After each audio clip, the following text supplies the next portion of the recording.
এখানে আমি 2 কাপ ছোট দানা সাবু নিয়েছি, ভিজিয়ে দিচ্ছি এখন।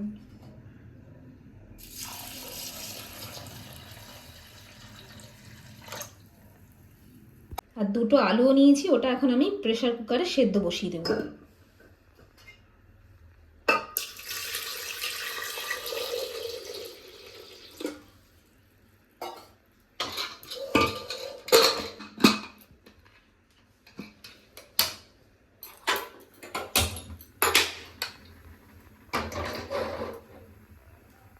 নমস্কার বন্ধুরা, আজ আমি বানিয়ে নেব সাবুর খিচুড়ি বা বলতে পারেন সাবুর উপমা।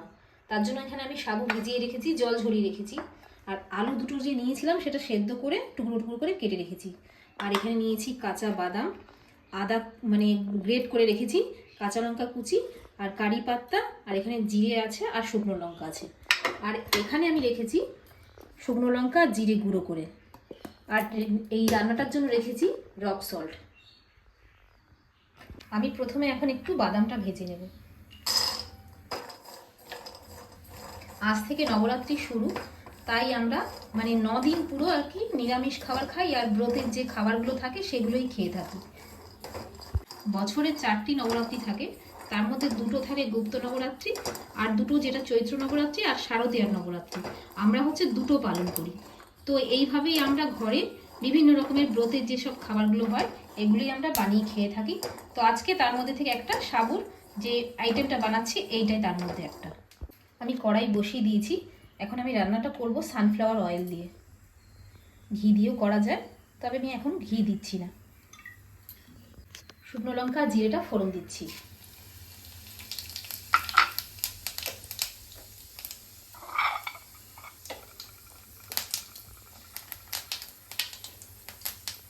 কারি পাতাটা দিয়ে দিয়েছিলাম, এখন দিয়ে দিচ্ছি আদা কুচি আর কাঁচা লঙ্কা কুচি।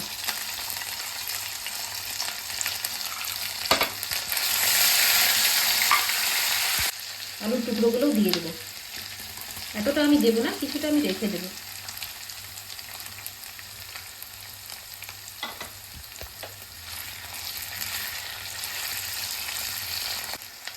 আলুর আন্দাজে একটু লবণ দিয়ে দিচ্ছি।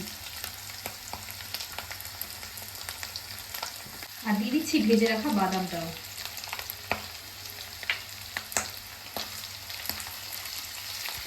আলুটা খানিকক্ষণ ভাজার পর দিয়ে দেবো এখন ভেজানো সাবু।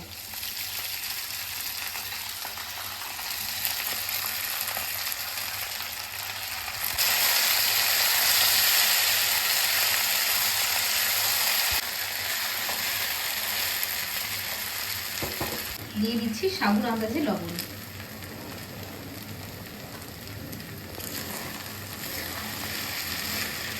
এবার সাবুটা আমি কিছুক্ষণ ঢেকে ঢেকে সেদ্ধ করবো।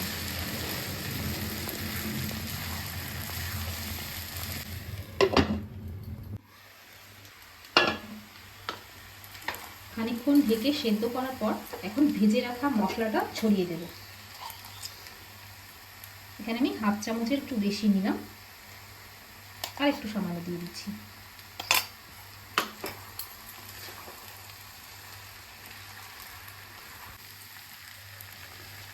উপমাটা প্রায় হয়ে এসেছে। এবার হয়ে গেলে খানিকক্ষণ আবার ঢাকা দিয়ে রেখে দেবো, তারপর পরিবেশন করব।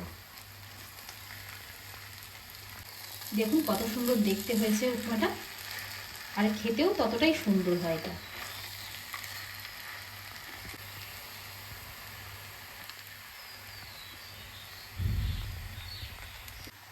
এখন ঢেকে রাখার আগে আমি একটুখানি ঘি ছড়িয়ে দিচ্ছি।